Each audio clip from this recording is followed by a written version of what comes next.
하나님께서 우리를 부르십니다. 이제 마음과 뜻과 정성을 모아 살아계신 하나님께 나아가겠습니다.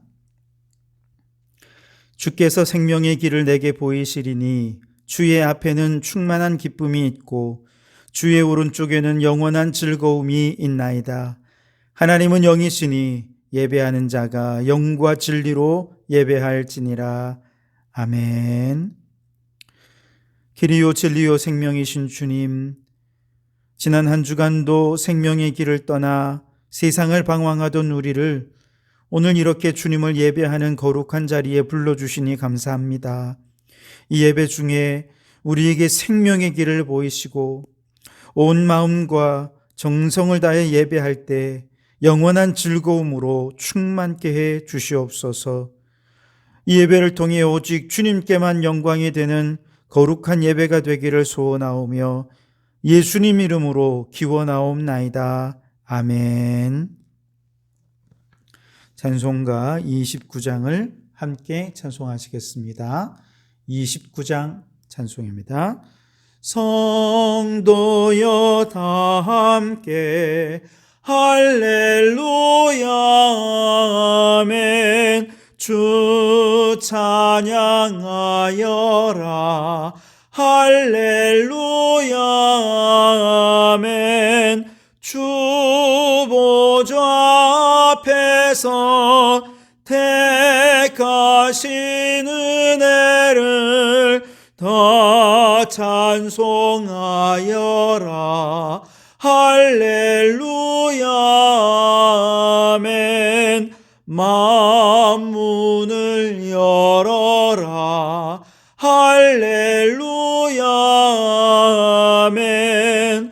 온 하늘 울려라 할렐루야 아멘.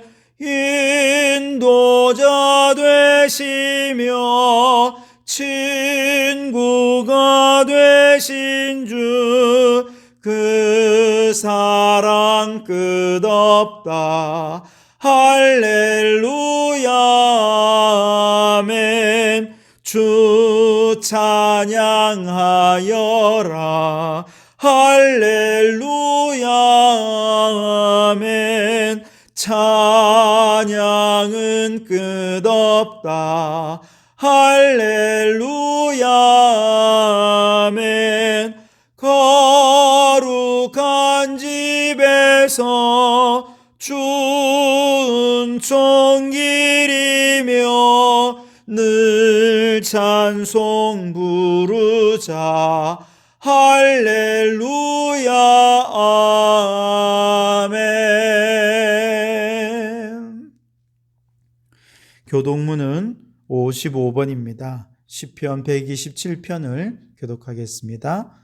교독문 55번 시편 127편입니다. 여호와께서 집을 세우지 아니하시면 세우는 자의 수고가 헛되며 여호와께서 성을 지키지 아니하시면 파수꾼의 깨어있음이 헛되도다. 너희가 일찍이 일어나고 늦게 누우며 수고의 떡을 먹음이 헛되도다. 그러므로 여호와께서 그의 사랑하시는 자에게 잠을 주시는도다. 보라, 자식들은 여호와의 기업이요 태의 열매는 그의 상급이로다.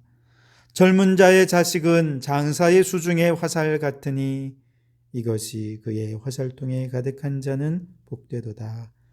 그들이 성문에서 그들의 원수와 담판할 때에 수치를 당하지 아니하리로다. 아멘. 이 시간 지난 한 주간 우리의 죄를 고백하며 참회의 기도를 드리겠습니다. 오 하나님, 지난 한 주간 우리의 죄악을 이 시간 십자가 밑에 내려놓으며 참마음으로 회개합니다. 예수님께서 십자가를 지심으로 도말하신 죄를 다시금 반복하고 살고 있는 우리의 어리석음을 주님 용서해 주시옵소서. 우리 주님은 주님을 모독하며 죽이는 사람들조차도 용서를 빌었건만 우리는 내게 작은 실수와 잘못을 한 사람조차도 용서하지 못한 어리석은 죄악을 용서해 주시옵소서. 우리 주님께서는 남을 판단하지 말라 하셨건만 우리는 외모를 보고 또 상황을 보고 외적인 것을 보며 쉽게 판단하고 편견을 가지고 정죄하였던 어리석은 죄를 용서하여 주시옵소서. 하나님께서는 인애를 기뻐하시고 공의를 즐거워하시는 것 알면서도 불의와 부정에 묻혀 살았던 저희들을 용서해 주시옵소서. 내 몫의 십자가를 외면하며 이기적으로 살았던 우리의 모든 죄를 주님의 십자가 보혈로 깨끗이 씻으시고 정결케 해 주시옵소서. 여기 우리를 용서하신 주님의 용서의 말씀이 있습니다. 주께서는 용서하시는 하나님이시라. 은혜로우시며 긍휼히 여기시며 더디 노하시며 인자가 풍부하심으로 그들을 버리지 아니하셨나이다. 아멘. 나는 전능하신 아버지 하나님 천지의 창조주를 믿습니다. 나는 그의 유일하신 아들 우리 주 예수 그리스도를 믿습니다. 그는 성령으로 잉태되어 동정녀 마리아에게서 나시고 본디오 빌라도에게 고난을 받아 십자가에 못 박혀 죽으시고 장사된 지 사흘 만에 죽은 자 가운데서 다시 살아나셨으며 하늘에 오르시어 전능하신 아버지 하나님 우편에 앉아 계시다가 거기로부터 살아있는 자와 죽은 자를 심판하러 오십니다. 나는 성령을 믿으며 거룩한 공교회와 성도의 교제와 죄를 용서받는 것과 몸의 부활과 영생을 믿습니다. 아멘. 찬송가 538장 함께 찬송하겠습니다. 538장 찬송입니다. 죄짐을 지고서 고나거든 내 마음속에 주 영접하며 새 사람 되기를 원하거든 내 구주를 영접하라. 의심을 다 버리고 구주를 영접하라. 마음 문 다 열어놓고 내 구주를 영접하라. 정결케 되기를 원하거든 내 마음속에 주 영접하며 생명수 마시기 원하거든 내 구주를 영접하라.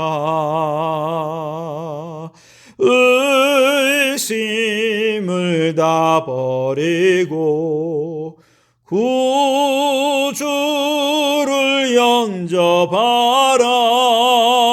마음 문 다 열어놓고 내 구주를 영접하라.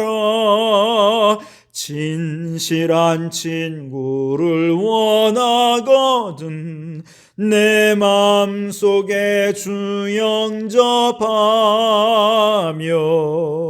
내 맘의 평안을 원하거든 내 구주를 영접하라.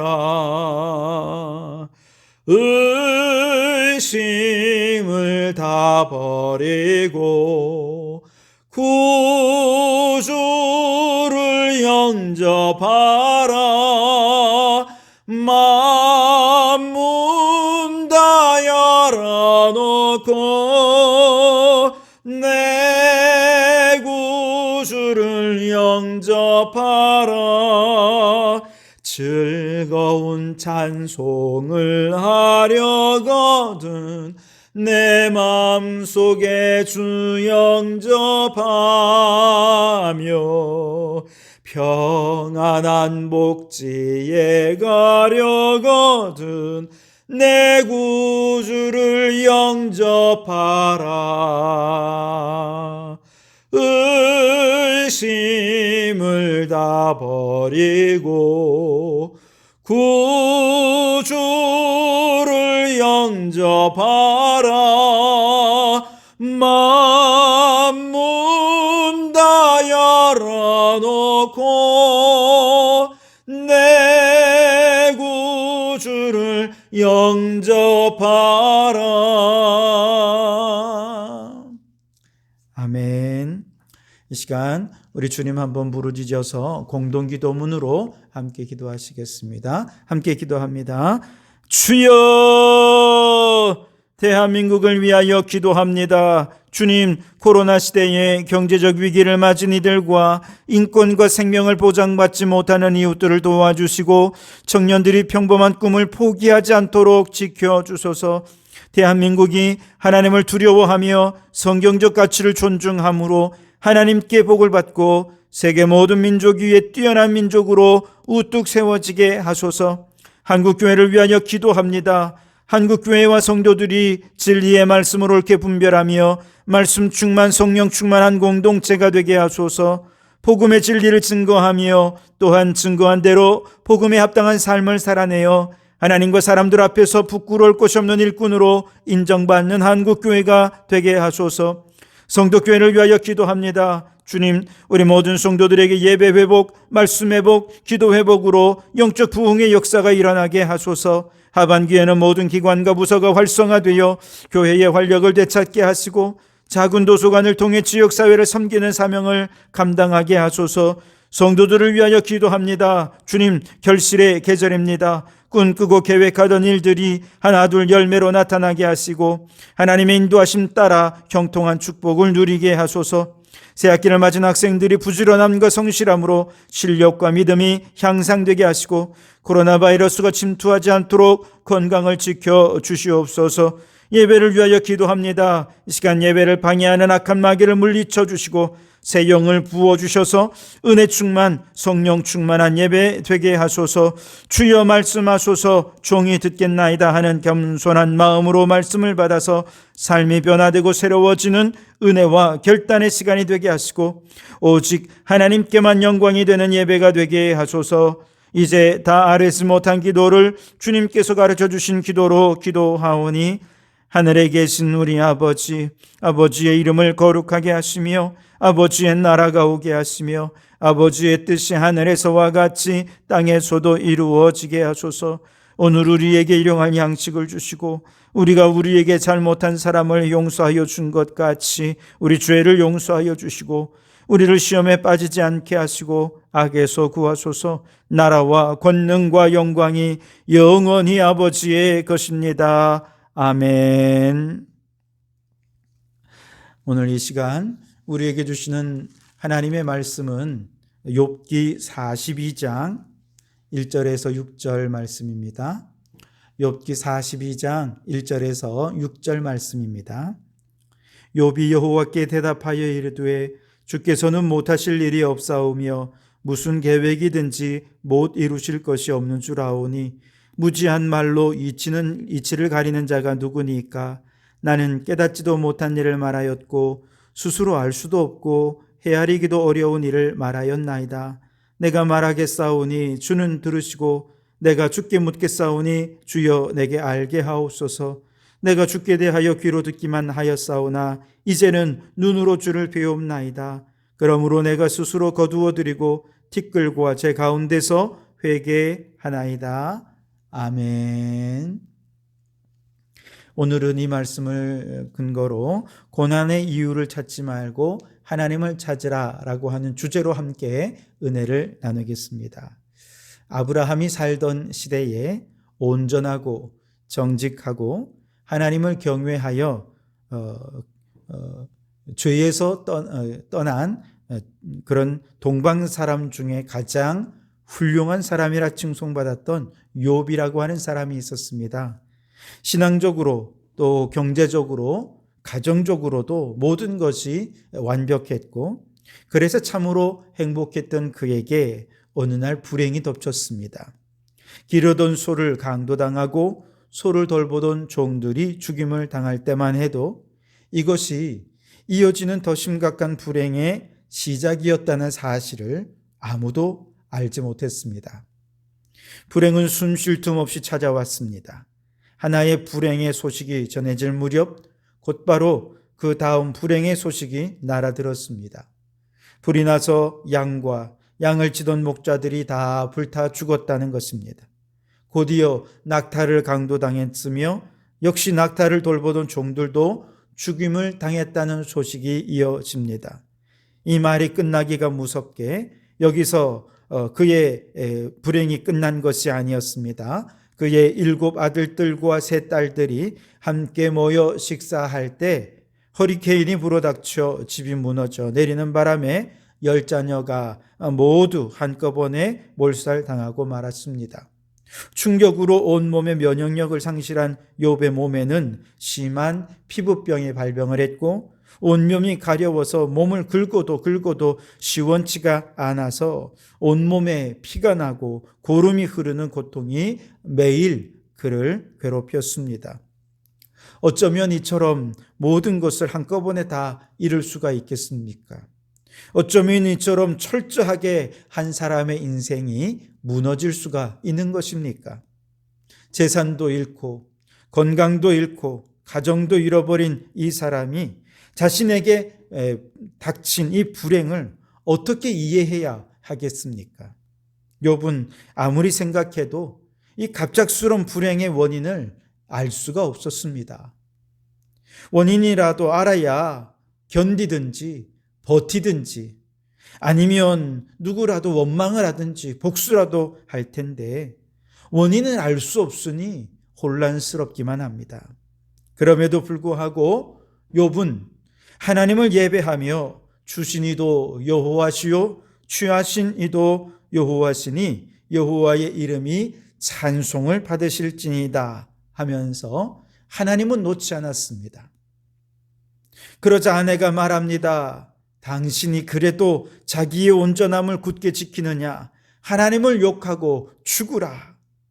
다시 말해 하나님이 살아계시다면 어떻게 이런 고난을 주시겠는가? 하나님은 없거나 아니면 최소한 무능한 분이시다. 라고 말하면서 모든 고난의 원인을 무능한 하나님의 탓으로 돌린 것입니다. 그녀는 고난의 이유를 하나님에게서 찾았고 하나님께 원망을 했습니다. 그 와중에 욥의 친구들이 욥을 위로하러 찾아와서는 자신이 가진 지식으로 욥의 고난의 원인을 찾기 시작합니다. 그들은 하나님은 살아계시며 하나님은 전능하시다라는 사실을 믿었기 때문에 욥의 아내처럼 결코 하나님을 원망하지 않았습니다. 다만 하나님은 결코 아무 이유 없이 고난을 주실 분이 아니기 때문에 이들이 내린 결론은 결국 아마도 욥과 그 가족들이 죄를 범했기 때문에 고난이 찾아왔을 것이다 생각을 했습니다. 그리고 위로하러 왔던 친구들이 오히려 욥을 정죄하며 회개를 강요하게 됩니다.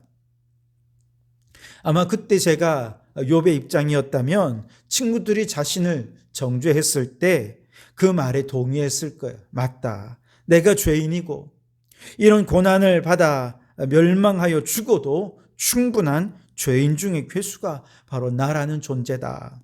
아마 그렇게 고백하며 친구들의 충고대로 죄를 뒤집어 쓰고 회개했을지도 모릅니다. 그런데 욥이라고 그러지 않았겠습니까? 경건하고 거룩하고 의로우면서 자신들의 지은 죄까지도 하나님 앞에 회개할 정도로 죄에 대해서 민감했던 욥이 이 고난을 당한 처음부터 그는 아마 친구들이 찾아오기 전에 먼저 하나님 앞에서 이 고난의 이유가 혹시 자신과 자녀들의 죄 때문은 아닌지 그렇게 생각하면서 먼저 죄를 뒤집어 쓰고 회개하며 모든 알고 지은 죄, 모르고 지은 죄까지도 하나님 앞에서 이미 통회하고 자복했을 것입니다. 그러니까 욥과 친구들의 신앙이 그렇게 다른 신앙은 또 아니었다는 것이죠. 문제는 이렇게 통회 자복했음에도 불구하고 고난의 원인에 대해 속 시원한 대답이 없었다는 것이죠. 죄사함 받았다는 마음의 평안도 없었고 또 이 고난을 이길 수 있는 믿음과 힘이 그에게 없다는 것을 알았습니다. 자신의 회개로부터 그리고 친구들로부터도 고난의 이유에 대해 시원한 대답을 듣지 못한 욥은 이제 하나님께 직접 변론을 요청하며 끊임없이 하나님께 묻습니다. 왜 내가 그 많은 재산을 다 잃어야 했고 자녀들은 순식간에 다 죽어야 했고 내 몸은 병들어야 했으며 아내는 이렇게 나를 저주하고 떠나는 어처구니 없는 일을 겪어야 하는 것입니까? 그 이유를 좀 알려주십시오. 주시니도 여호와시요 거두시니도 여호와십니다마는 적어도 제게 그 이유는 좀 알려주셔야 하지 않습니까? 아마 하소연을 했을 것입니다. 그렇게 하나님 앞에 하소연하는 내용이 계속 38장까지 이어집니다. 그러자 드디어 그렇게 기다리던 하나님께서 이제 욥과 세 친구를 만나 주시는데 38장에서 41장까지 폭풍우 가운데 나타나셔서 하나님께서 주신 말씀은 저 나름대로 이렇게 한마디로 요약해 봤는데요. 고난의 이유를 찾지 말고 고난 속에 함께 하시는 하나님을 만나라, 이렇게 결론을 지어보았습니다. 그래서 결국 고난 속에서 욥이 하나님을 만나게 되었을 때 하나님 왜 이렇게 내게 고난을 주셨습니까? 고난의 이유가 무엇입니까? 고난의 원인과 이유를 따져 물은 것이 아니고 오히려 지금까지 자신이 고난의 이유를 찾느라고 내뱉은 말들이 하나님의 이치를 가리는 너무나도 무지한 행위였고 하나님의 뜻을 알지도 못하면서 아는 것처럼 이야기하느라 하나님께 죄를 범한 것이었음을 뒤늦게 그가 발견하게 됩니다. 그래서 그는 3절에서 이렇게 하나님 앞에서 회개합니다. 무지한 말로 이치를 가리는 자가 누구니까? 나는 깨닫지도 못한 일을 말하였고 스스로 알 수도 없고 헤아리기도 어려운 일을 말하였나이다. 그렇게 하나님 앞에 자백하면서 회개한 것이죠. 여러분, 욥과 같이 이렇게 이유를 알 수 없는 고난이 인생을 짓누르고 있을 때 고난의 원인을 찾고 올바르게 대처하려고 하는 이런 노력들이 과연 나쁜 것일까요? 아니요, 전혀 그렇지 않습니다. 문제는 대부분의 사람들이 고난을 원인을 찾는 과정에서 그 고난의 원인에 탓을 돌리고 책임을 전가하려는 것이죠. 상황을 문제의 원인으로 삼으면서 상황을 탓하고 사람을 원인으로 지목하면서 사람에게 책임을 전가하고 비난하고 정죄하죠. 심지어 원인을 제공한 사람들에 대해 복수심을 키우고 욥의 아내처럼 하나님이 원인이다라고 생각하면 하나님을 원망하며 하나님을 떠나는 자들도 많이 있더라는 것이죠. 이렇게 고난의 원인을 찾는데 몰두하다가 하나님을 잊어버리고 하나님을 떠나는 최악의 결과를 얼마든지 낳게 될 수 있다는 것이죠. 전도서 5장 2절 말씀에 너는 하나님 앞에서 함부로 입을 열지 말며 급한 마음으로 말을 내지 말라. 하나님은 하늘에 계시고 너는 땅에 있음이니라. 인간은 아무리 지혜로워도 하나님이 행하시는 일을 다 알 수 없습니다. 왜? 하나님은 하늘에 계시고 인간은 땅에 있기 때문에 그렇습니다.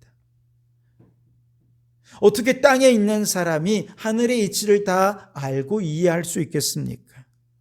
우주선을 타고 저 우주로 날아간들 하늘의 이치를 깨달을 수 있을까요?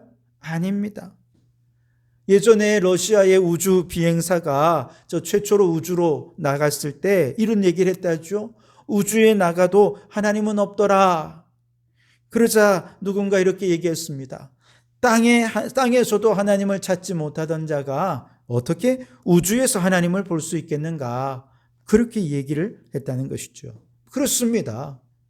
인간의 이성과 지혜로는 결코 우주처럼 광대무변한 하나님의 지혜와 섭리를 다 알 수 없습니다. 그래서 하나님께서 우리에게 고난을 주신 이유를 아무리 찾아도 그 원인과 이유를 다 알 수 없고, 혹시 찾는다 하더라도 여기에 탓하고 책임을 전가하고 원망하고 복수심을 키우느라 하나님께로부터 멀어지게 되니 이처럼 어리석은 일이 어디 있느냐 하는 것입니다.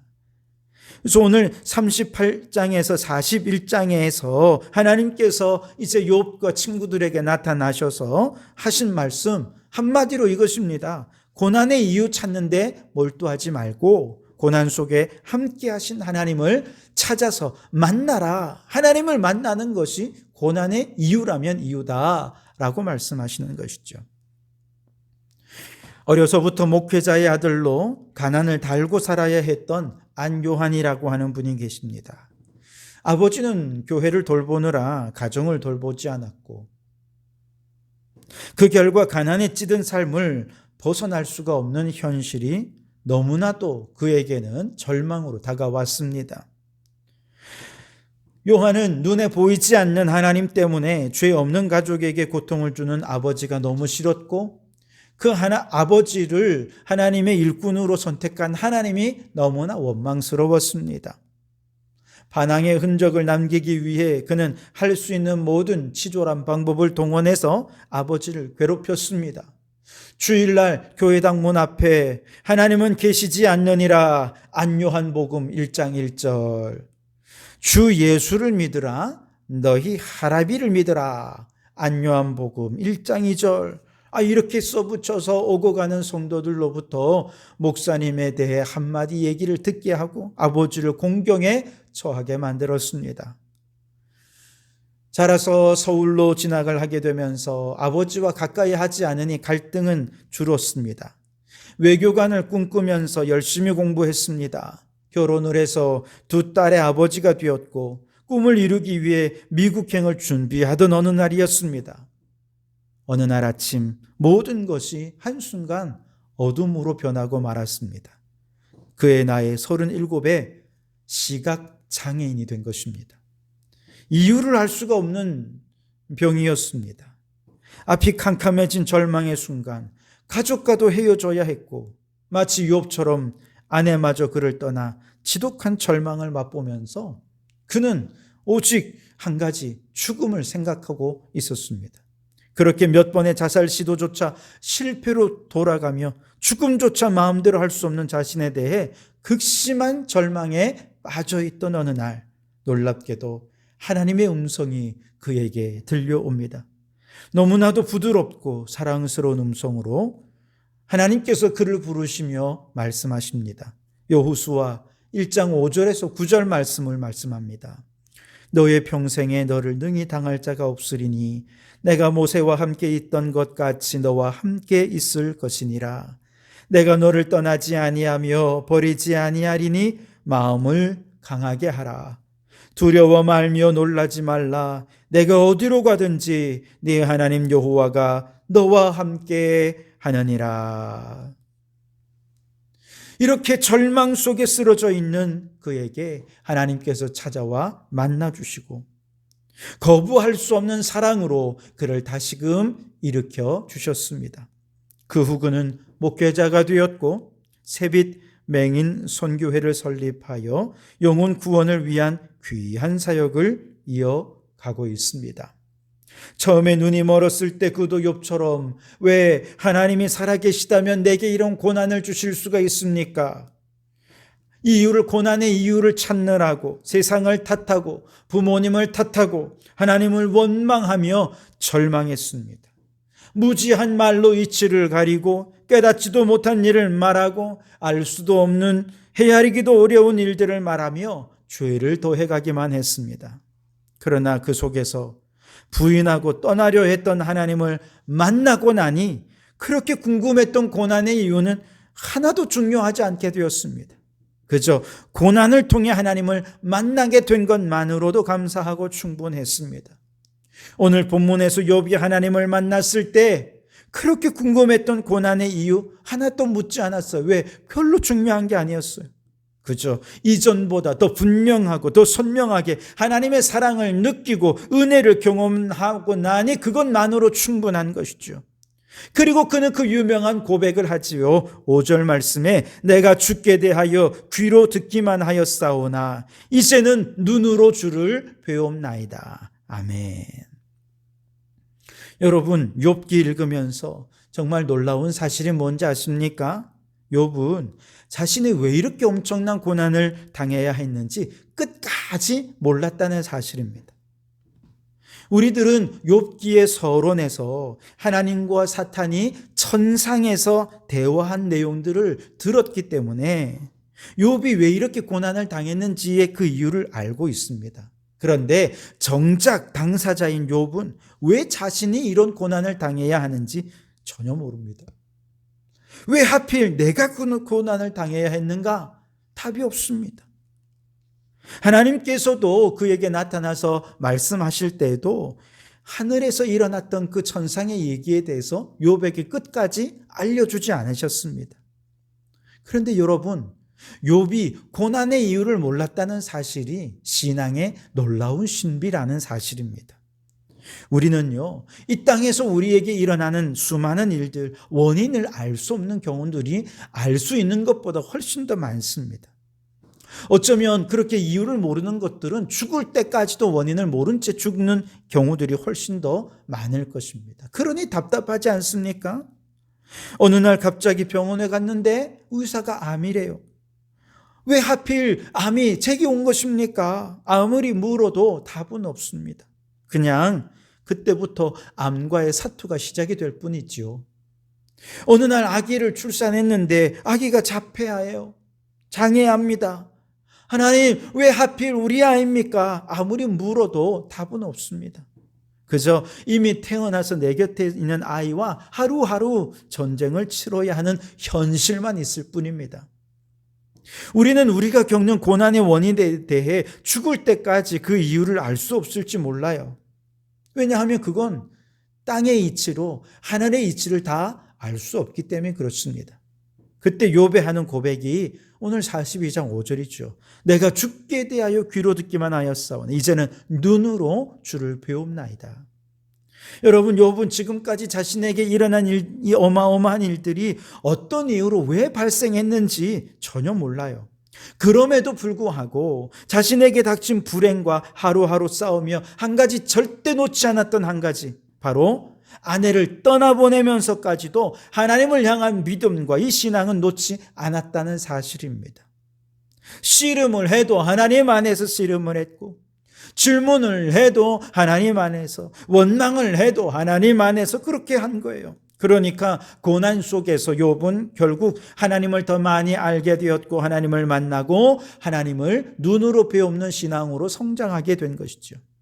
여러분, 신앙의 신비가 바로 여기에 있습니다. 이유를 알 수 없는 고난을 당하더라도 하나님을 떠나지만 않는다면 우리는 그 속에서 하나님을 결국은 만나게 되어 있다는 사실입니다. 그러니 여러분, 고난 속에서 하나님을 떠나지 마십시오.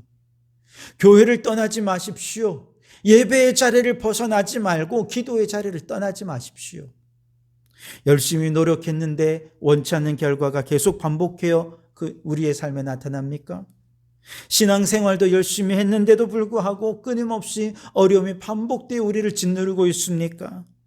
내 남편, 내 아내가 원수처럼 느껴지고 그렇게 착하고 의지하며 믿었던 자녀가 어느 순간 말도 듣지 않고 도저히 감당 안 되는 사나운 들심증처럼 되어서 마음에 절망이 찾아오고 있지는 않습니까? 한순간 직장에서 쫓겨나고 사업이 실패하고 건강이 무너져 내렸을 때 여러분, 이 모든 순간에 우리가 절망을 하더라도 하나님 안에서 해야 된다는 거예요. 원망을 해도 하나님 안에서 해야 된다는 거예요. 욥처럼 하나님 어떻게 이럴 수 있습니까 하면서 기도의 자리를 떠나지 말고 하나님과 지지고 볶고 싸우고 하면서 충돌하고 그렇게 좌충우돌하다 보면 어느 순간 하나님께서 우리를 찾아오셔서 말씀하시는 거예요. 무지한 말로 이치를 가리는 자가 누구인가? 인간의 짧은 지식과 지혜로 하나님의 뜻을 쉽게 재단하거나 판단하며 교만해져 있음을 깨닫게 해 주실 때가 온다는 것입니다. 멀리만 느껴지고 막연하게만 느껴지던 하나님께서 어느덧 내게 가까이 다가오셔서 그 하나님의 존재가 느껴질 때가 온다는 것이죠. 그렇게 귀로 듣던 하나님이 눈으로 배우는 하나님으로 생생하게 경험될 때가 온다는 것입니다. 다윗은 시편 119편 71절에서 고난당한 것이 내게 유익이라 이로 인하여 내가 주의 율례를 배우게 되었나이다 라고 고백했습니다. 여러분, 다윗이 이 시를 쓸 때 그냥 책상에 앉아서 오늘은 고난에 대해서 묵상을 해볼까? 그렇게 묵상하다가 영감받아서 이 시를 썼을까요? 아닙니다. 그는 사망의 음침한 골짜기를 지났습니다. 음부의 창수가 밀려오는 고난 한복판에서 밤마다 눈물이 침상을 적시고 아침마다 눈을 뜨는 것조차 두려워지는 고통의 나날들을 보내면서 왜 이런 고난이 내게 찾아왔는지 도저히 알 수는 없어요. 그래도 원망을 해도 하나님 안에서 원망을 하고 부르짖어 도움을 구해도 하나님 안에서 부르짖어 도움을 구하니 하나님께서 그에게 찾아오신 거예요. 지팡이와 막대기로 그를 안위해 주시고 그를 끝끝내 푸른 풀밭 맑은 물가로 인도해 주시는 것을 경험한 것입니다. 그렇게 귀로 듣던 하나님을 눈으로 배우는 신앙이 되었을 때 믿음의 고백으로 이 시를 쓴 거예요. 고난당한 것이 내게 유익이라. 여러분, 야곱이 언제 하나님을 만났습니까? 홀로 집을 도망쳐 나와 허허벌판 사막의 한복판에서 너무 외롭고 무섭고 두렵고 힘들 때 돌베개를 베고 잠들었던 그날 밤 하나님을 만났습니다.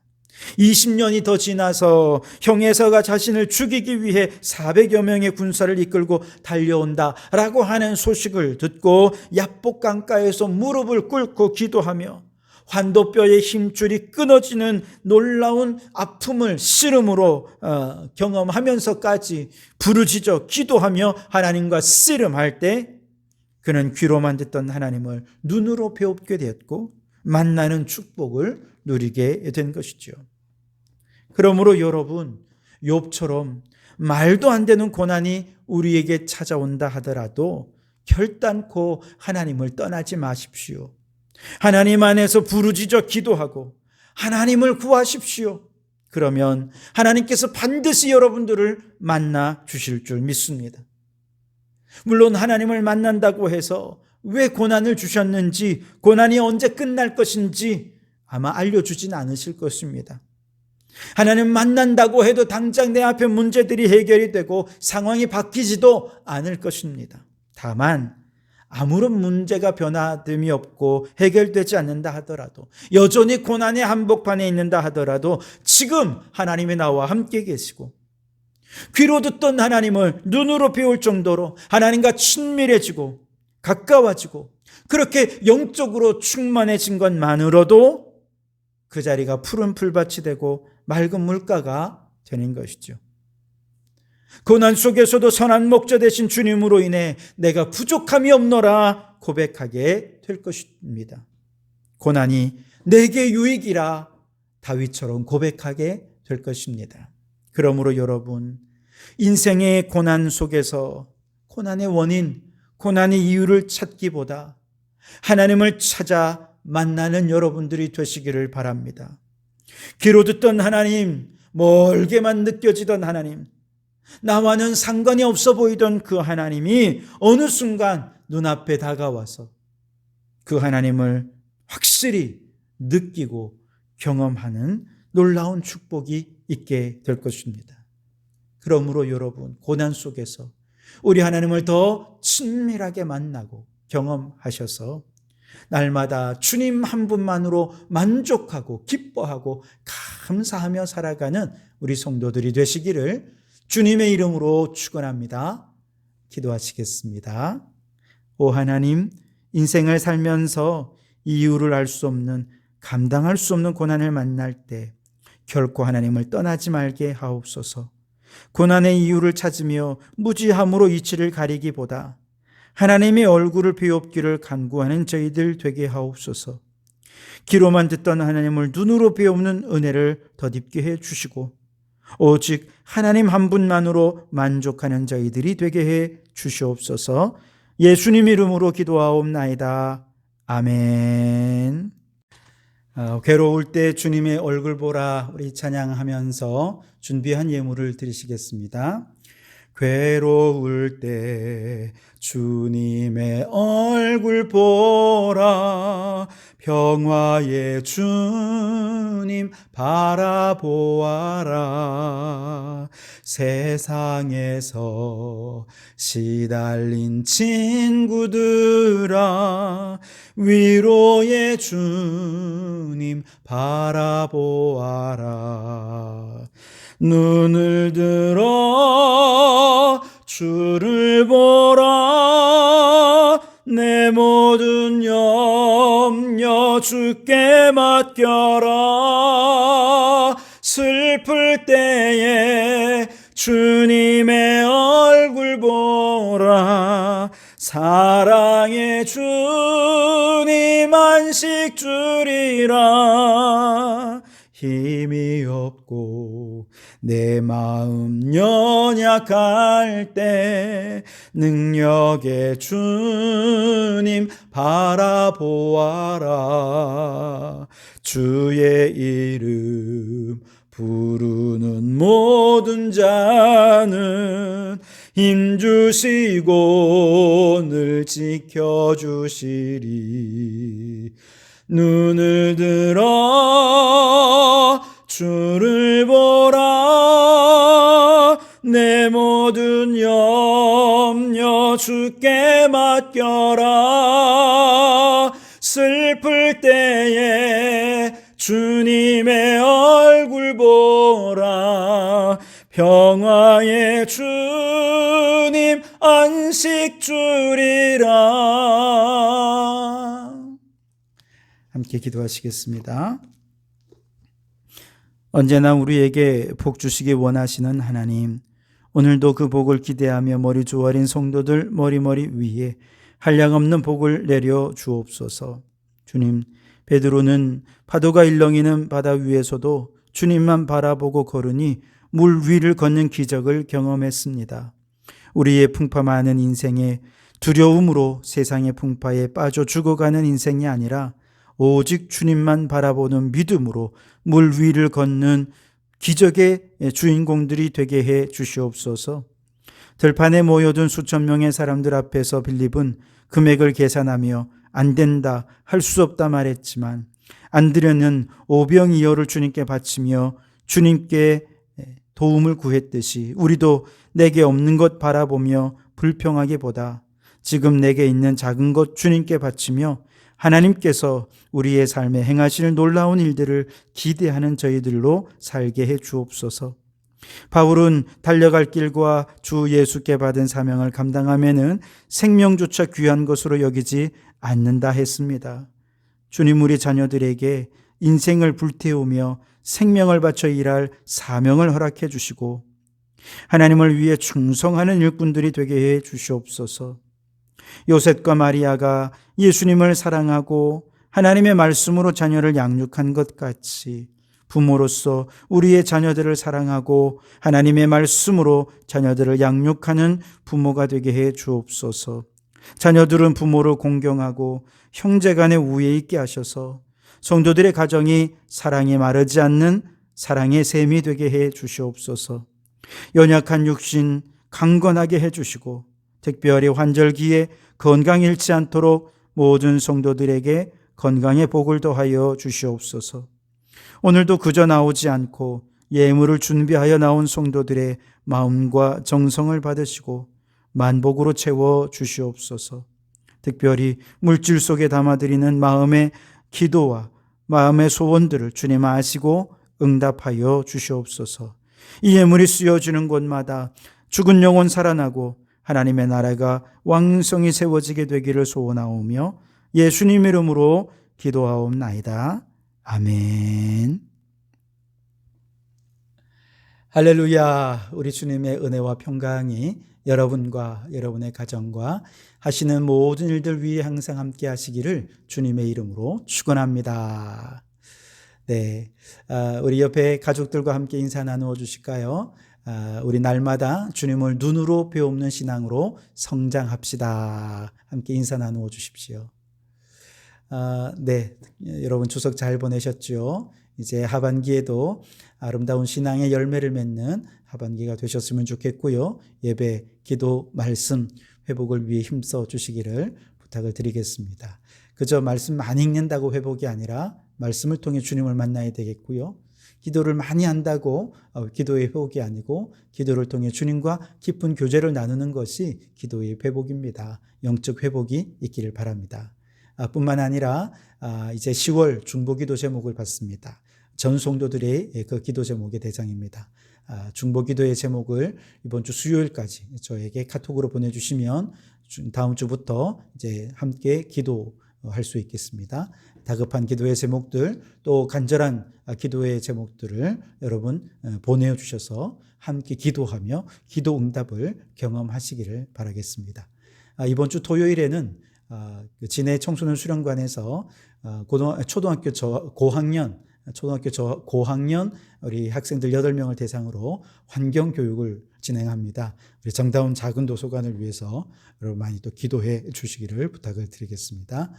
기타 다른 광고도 주부를 참조해 주시고 찬송가 54장 폐회 찬송을 하면서 예배를 마치도록 하겠습니다.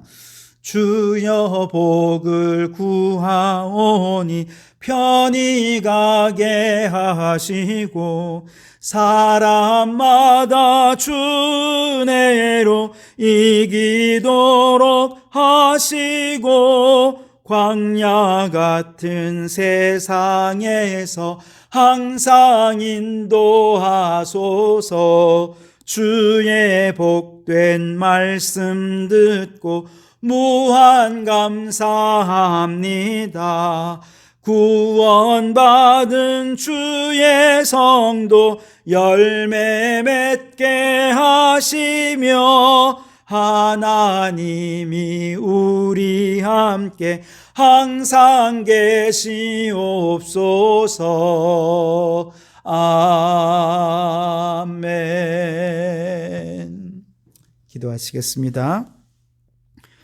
이제는 우리 주 예수 그리스도의 은혜와 아버지 하나님의 극진하신 사랑하심과 성령님의 감동 감화 충만 역사 교제하심이 고난 중에 고난의 이유를 찾지 말고 하나님을 찾아서 귀로 듣던 하나님을 눈으로 배웠고 주님 한 분만으로 만족하는 신앙으로 살기를 다짐하고 소원하는 모든 성도들 머리머리 위에 가정과 일터 위에 우리에게 허락해 두신 창원도 성과 나라와 민족 위에 지금부터 영원토록 함께 하옵시기를 간절히 축원하옵나이다. 아멘.